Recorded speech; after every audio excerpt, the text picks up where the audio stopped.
Jelly jelly কার না পছন্দ। সকালে ব্রেড দিয়ে বাচ্চাদের তো পছন্দের খাবার একদমই জমে যায়, ব্রেড ছাড়াই চলেই না বাচ্চাদের। তা আমি জেলি কাঁঠালের খোসা দিয়ে তৈরি করব। অবাক হচ্ছেন জেনে না? কাঁঠালের খোসা ফেলে না দিয়ে খুব সহজেই জেলি তৈরি করতে পারেন, অনেক টাকা সেভ করতে পারবেন। অবশ্যই আপনারা কিভাবে সেভ করবেন, টাকা বাঁচিয়ে জেলি তৈরি করবেন, আমার সঙ্গেই থাকেন, দেখে নিন পুরো ভিডিও। তা আমি কতগুলো খোসা নিয়েছি, খোসাগুলোকে ভালোভাবে টেপে ফেলে ধুয়ে নিয়েছি, কারণ এখানে কাটা থাকে, কাটার গায়ে গিয়ে ময়লা থাকতে পারে, একটু ভালোভাবে ধুয়ে নিতে হবে। কয়েকবার চেঞ্জ করে ধুয়ে নিয়েছি, আমার ধোয়া কমপ্লিট হয়ে গিয়েছে। এখন আমি এগুলোকে চুলাতে সিদ্ধ করে নিব। দেখেন আমি ছোট ছোট টুকরো করে নিয়েছি আমার রান্নার সুবিধার্থে।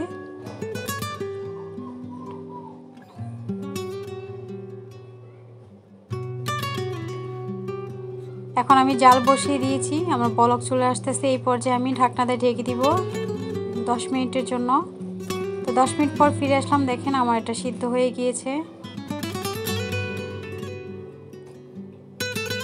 এখন আমি নেড়ে চেড়ে দিব, পুরোপুরি সিদ্ধ হয়ে গিয়েছে।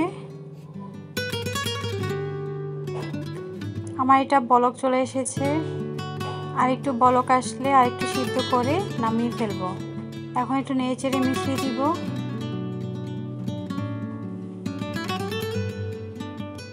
আমার ভিডিও যদি ভালো লাগে লাইক কমেন্ট শেয়ার করবেন, সাবস্ক্রাইব করে বেল আইকনটা বাজিয়ে দিবেন, ভিডিও ছাড়ার সঙ্গে সঙ্গে আপনার ওখানে নোটিফিকেশান চলে যায়। আর কথাতে কোনো ভুল হয়ে থাকলে ক্ষমা দৃষ্টিতে অবশ্যই দেখবেন। আমার এটা সিদ্ধ হয়ে গেছে, দেখেন একদম সম্পূর্ণভাবে।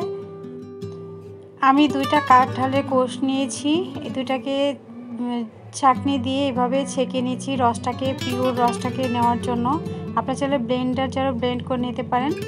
আমি 2টা কোষ নিয়েছি, সেজন্য এইভাবে ছাঁকনি দিয়ে এভাবে ছেঁকে নিয়েছি যাতে রসটা নিচে পড়ে যায়।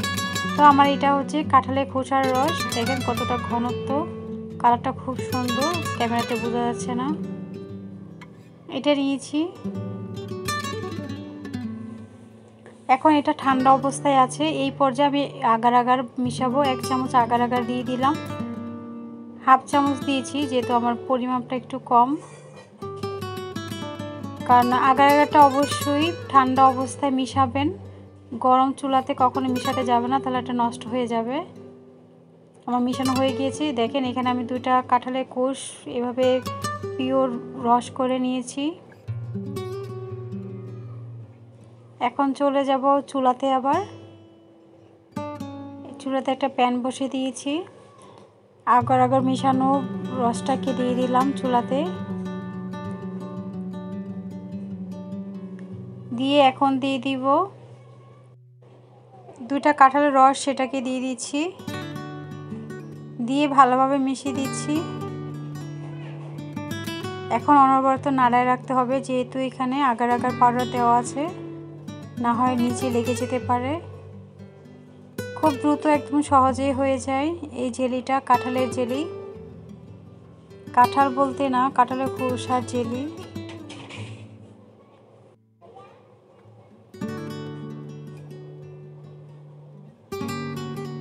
এইভাবে সহজেই আপনারা বানিয়ে ফেলতে পারেন ঘরের উপকরণ দিয়েই। নামি দামি ব্র্যান্ডের জেলি না খেয়ে বাসায় তৈরি করতে পারেন অল্প উপকরণ দিয়েই। এখন দিয়ে দিব 1/3 কাপ চিনি, চিনিটা আপনার পরিমাণ অনুযায়ী দিবেন, দিয়ে নেড়ে মিশিয়ে দিব।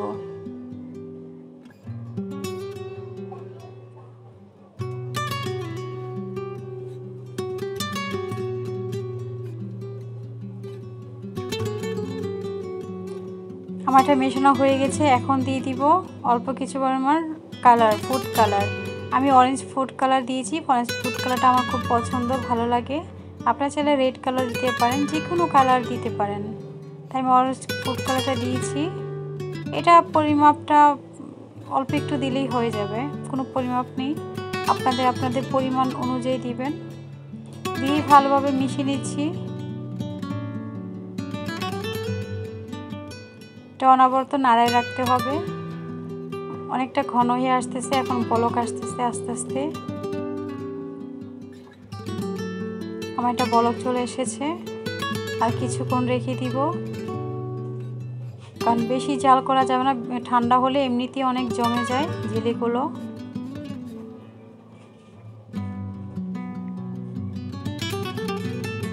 কালারটা কত সুন্দর আসছে।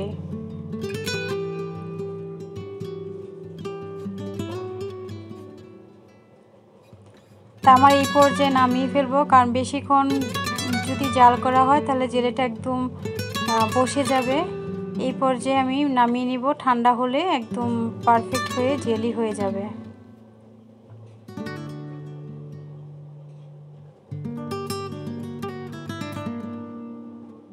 দেখেন কতটা মানে ঘন হয়ে গিয়েছে।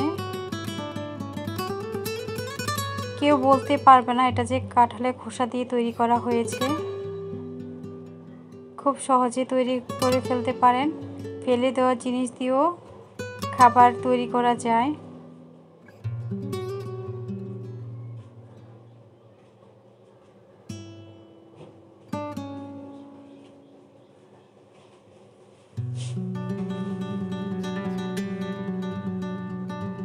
এখন আমি চুলাটাকে অফ করে দিব।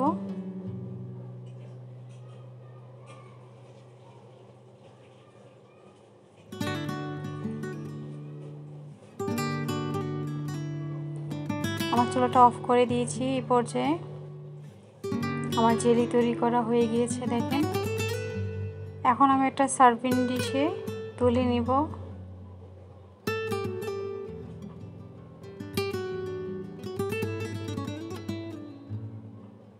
এখন আমি সার্ভ করেছি, দেখেন কতটা সুন্দর হয়েছে।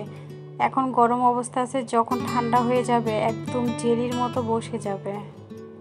আপনারা যে কোনো বাটিতে বা কাচের বয়মে রেখে দিতে পারেন। আমি একটা ব্রেডের মধ্যে দিয়ে দেখাচ্ছি কতটা সুন্দর একদম জেলির মতো হয়েছে। তো এইভাবে বানিয়ে বাসায় তৈরি করে খেতে পারেন। এত সুস্বাদু জেলি দোকান থেকে কিনে না খেয়ে বাসায় তো অল্প উপকরণ দিয়ে খেতে পারেন, অনেক টাকা সাশ্রয় হয়ে যাবে আপনাদের। তো এইখানেই শেষ। ভালো থাকবেন। আল্লাহ হাফেজ। আসসালামু আলাইকুম।